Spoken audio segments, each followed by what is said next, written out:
Next thing we do is we connect all the hoses on again, and that's quick and easy to do. Put the guy on, make sure it's on properly, put that guy on, make sure it's on properly, and then when you move these clamps back into place, you've got to make sure that they're in the right place. It's very easy to not have them in the right place, and then the hose will come off in flight.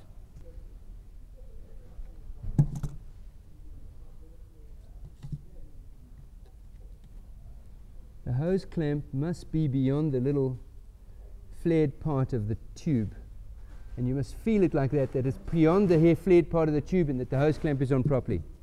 Right, now what we're going to do is take the coolant hose elbow off from its present position, turn it around so it faces in that direction.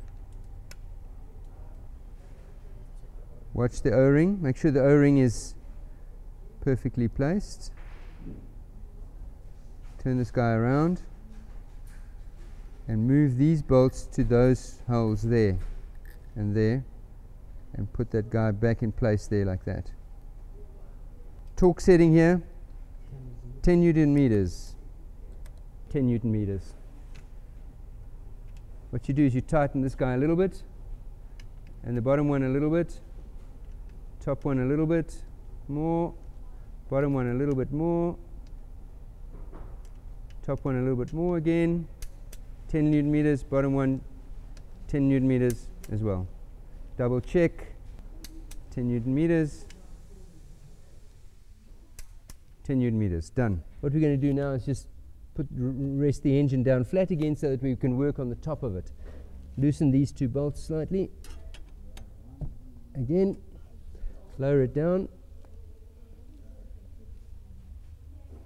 just until it touches. Don't squash the hose. You can see this hose here, as you lower the engine, it will get squashed there and you'll cut the hose if you don't get it out of the way. Very important, get the hose out of the way as you lower the engine. In order for us to fit the air duct in here, we actually have to swivel this fuel pump around slightly so that the inlet and outlet is facing straight up. You see that these little screws are marked there with torque seal, so you've got to do that again. You'll notice that there's a bit of fuel coming out of the fuel pump. That's from when they ran it in the factory. Very delicate inside. That's what it looks like on that end. We quite simply, we turn it around and we very carefully line it up again and put the screws back in again. We put a little dollop of Loctite 222 onto each of these little screws here, just to make sure that everything stays together properly like it should. We hold the pump in place with the inlet and outlet directly vertical.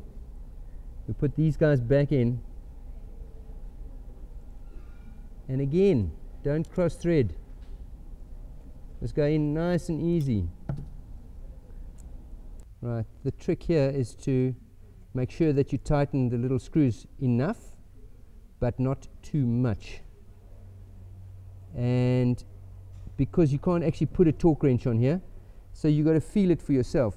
It's very easy to overdo it, and it's absolutely not necessary, but you just have to feel it until it's nice and firm, and then you'll know that you got it in good. So first of all, I'll put them all in a little bit tight, and then I go around, I start at the one side and I go opposite, I tighten it a bit, opposite, tighten, opposite, tighten. The trick is to not use a screwdriver with a too big a handle, because if you've got too much of a big handle here, you can put too much torque on. If you've got too tiny a handle, you can't put enough on. So this is the size.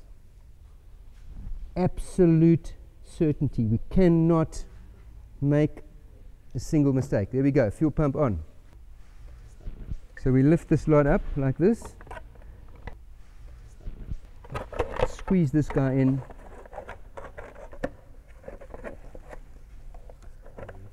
right, to get this to lie down nicely over here, what we do is we just mark that off there a little bit, and we file that away before we finally mount the air baffle.